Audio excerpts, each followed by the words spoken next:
அன்பு நெஞ்சங்களே, இறைவன் நமக்கு தந்த புதிய நாளிலே இறைவனுக்கு நன்றி கூறி இறை வார்த்தையால் நம் வாழ்வை பயனுள்ளதாக மாற்றுவோம். இறைவன் நம் அனைவரை நிறைவாக ஆசீர்வதித்து பாதுகாத்து வழிநடத்துவாராக. இன்றைய நற்செய்தி வாச சிந்தனை, பகைவரை அன்பு செய்வோம்.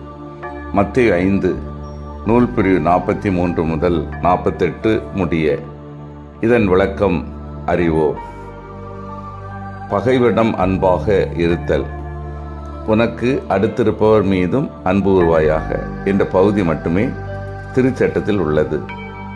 ஆனால் அதே வசனத்தில் அதற்கு முகவரை போல அமைந்திருக்கும் பகுதியில் உன் இனத்தார் மேல் காழ்ப்பு கொள்ளாதே என கூறப்பட்டிருப்பதால் அதற்கு விளக்கம் கூறிய ரபிகள், உனக்கு அடுத்திருப்பவர் என்பது ஏனே இஸ்ரேலரை மட்டும் குறிக்கும் என விளக்கினார்.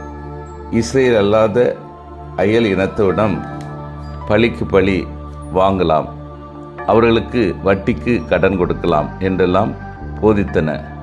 ஆனால் ஆண்டவரோ இத்தகைய திருமறைநூல் பகுதிகளை சாராமல், அந்நியனுக்கு நீ தொல்லை கொடுக்காதே, அவனை கொடுமைப்படுத்தாதே, ஏனெனில் எகிப்து நாட்டில் நீங்களும் அந்நியராய் இருந்தீர்கள் என்பது போன்ற பகுதிகளையே சார்ந்து விளக்கம் தருகிறார்.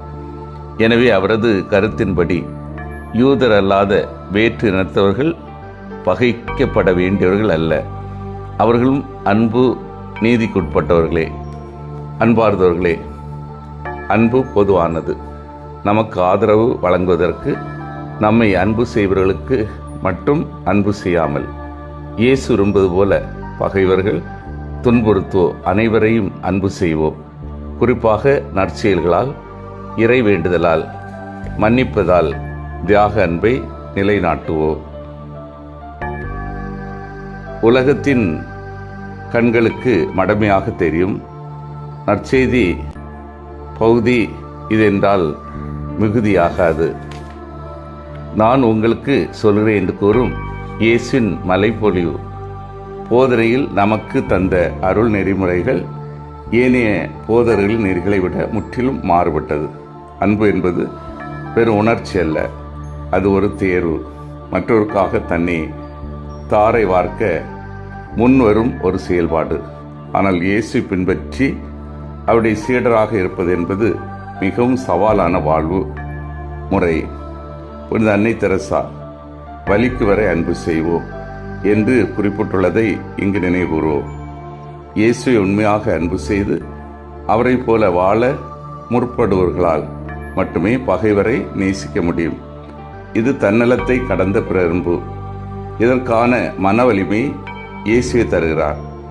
இயேசுவிடம் கற்றுக்கொள்வோம். அதை வாழ்வாக்கும் மன வலிமை அன்பிற்குண்டு. நாம் வாழும் இக்காலத்தில் கூட ஒடிசாவில் சுட்டுக் கொல்லப்பட்ட பாஸ்டர் கிரஹாம் ஸ்டெயினின் மனைவி கிளாடிஸ் இதை செயல்படுத்தி இயேசுவின் போதனை வாழ முடியும் என்று எண்பித்துள்ளதை நினைவுகூறுவோம். இந்த புனித அன்பு மனித மனங்களை மனமாற்றம் செய்து இறை மனிதர்களாக உயர்த்துகிறது. தன்னை கொண்டவரையே மன்னித்த இயேசு அன்புக்கு சான்று பகரும் கல்வாரி நமக்கு கற்றுத்தரும் பாடம் இதுதானே. நிறைவுள்ள வானக தந்தையின் முழுமையிலிருந்து பெரும் அருள் இதுவல்லவா. சிந்தித்து தியானித்து செயல்படுவோம். நான் எனது பகைவர்களை மனதார மன்னித்து ஏற்றுக்கொள்கிறேனா? என்னை வார்த்தையினாலும் வாழ்வாலும் துன்புறுத்தும் மக்களுக்காக இறைவேண்டல் செய்கின்றேனா? நான் ஏற்றத்தாழ்வு இல்லாமல் எல்லாரையும் உளமாற அன்பு செய்கின்றேனா?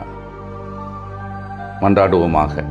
வல்லமை மிக்க இறைவா, நாங்கள் அனைவரும் எங்களது பகைவர்களை மனதார மன்னித்து ஏற்றுக்கொள்ளவும், எங்களை வார்த்தையினாலும் வாழ்வாலும் துன்புறுத்தும் மக்களுக்காக இறைவேண்டல் செய்யவும், நாங்கள் ஏற்றத்தாழ்வு இல்லாமல் எல்லாரையும் உளமாற அன்பு செய்யவும் வரம் தாரும். ஆமேன்.